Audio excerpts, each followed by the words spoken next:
Great day to be in real estate. This is Duanebeisner, sales manager and sales representative for ERA. For the quote of the day from John Burroughs, a man can fail many times, but he isn't a failure until he begins to blame someone else. And for the joke of the day, a tightwad was convinced by a friend to buy a couple of lottery tickets. But after he won the big prize, he didn't seem happy. "What's wrong?" the friend asked. "You just became a millionaire." "I know," he groaned, "but I can't imagine why I bought that second ticket." And for the business tip of the day, a motivated person can go bankrupt several times over a lifetime and still end up rich. Think about it. And for the Darwin Award of the day, in North Carolina in 2009, Greensboro was inundated with 4 inches of pouring rain in 2 hours, stranding several cars on flooded roads. Roseanne, 50, was not deterred. She hopped on her moped and drove to a convenience store where she possibly had a beer, according to her mother, before deciding to blunder home through the storm. She phoned home to say, "My moped has 2 rubber wheels. Mom, I'll be fine."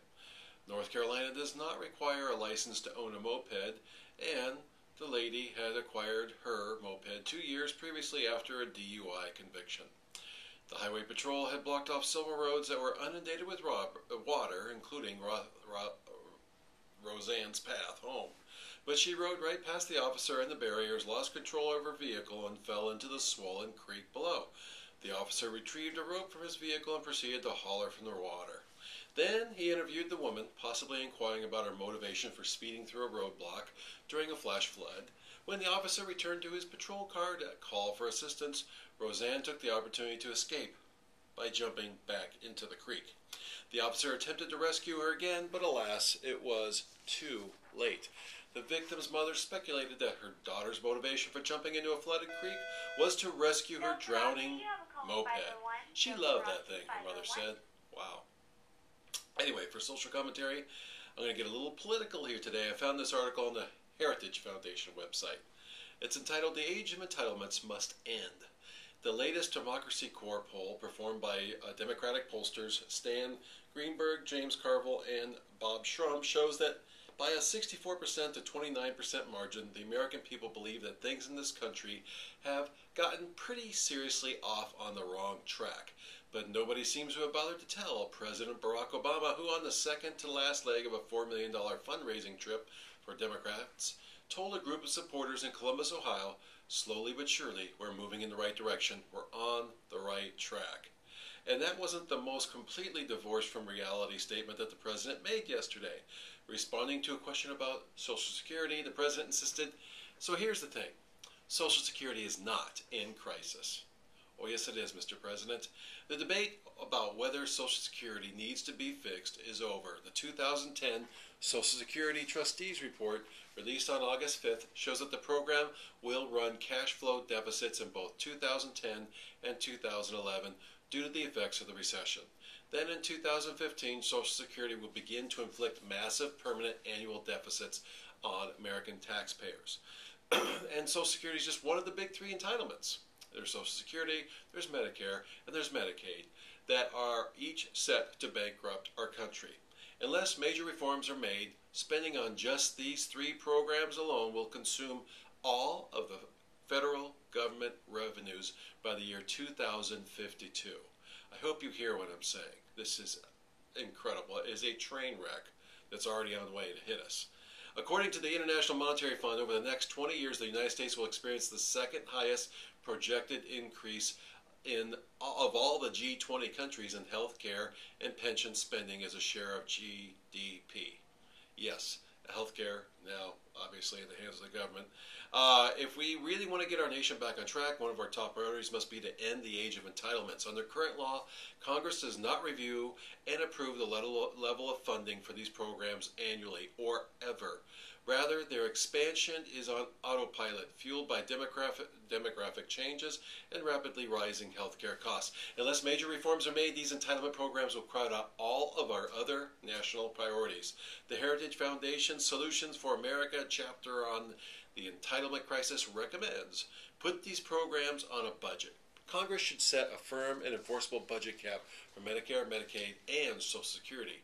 put these programs on a firm, long-term budget, say 30 years, and require Congress to review these budgets annually. Triggers or other mechanisms should be deployed to enforce budget limits if Congress fails to act. You should fix Medicare. Establish a new Medicare defined contribution system as we transition away from today's costly and inefficient fee-for-service system. New retirees, just like federal workers, would receive a government contribution to purchase the health insurance that best meets their needs. The contribution or premium assistance would be capped but reviewed periodically. An individual's contribution would be adjusted according to income and underlying medical condition. Fix Medicaid. Healthier families should be allowed into the private health care insurance with their share of Medicaid money.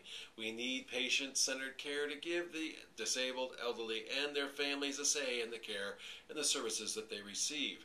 Medicaid's long-term care benefit must be transformed from an open-ended entitlement to an insurance-based model of private coverage as a part of a general strategy to boost long-term care insurance.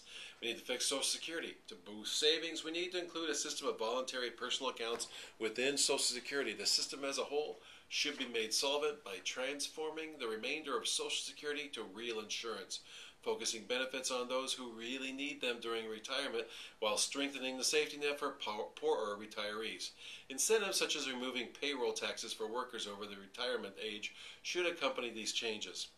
Increase retirement savings. Automatic enrollment, whereby workers are automatically enrolled in employer-sponsored retirement savings but allowed to opt out, should be expanded, and automatic IRA, a simple payroll deduction system that small businesses would offer to employees, should be created.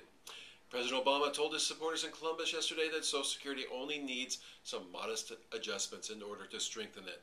It is exactly this type of head-in-the-sand denialism that has caused the vast majority of Americans to believe that our nation is pretty seriously off on the wrong track. Ending this country's entitlement mentality is not just an economic challenge, but a moral one. It is simply wrong to make unsustainable promises to today's adults by shackling our children and grandchildren with crippling debt or heavy taxes. Enough said on that. Let's wake up. Okay. Duane's real estate news. Americans still want to own a home. More than 72% of adults in America say homeownership is a part of their personal American dream, down from 77% 6 months ago, according to Trulia.com. About 23% said their attitude towards homeownership has grown more positive in the last 6 months, while 19% say they feel more negatively.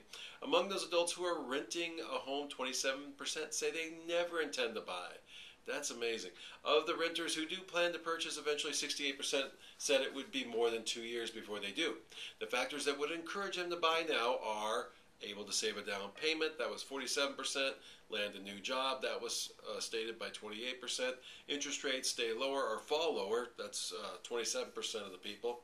Some other factor that persuades them that buying makes financial sense was 24%, get a raise was 23%, local real estate market stabilizes, only 9%. And for the second story, homeowners become more realistic.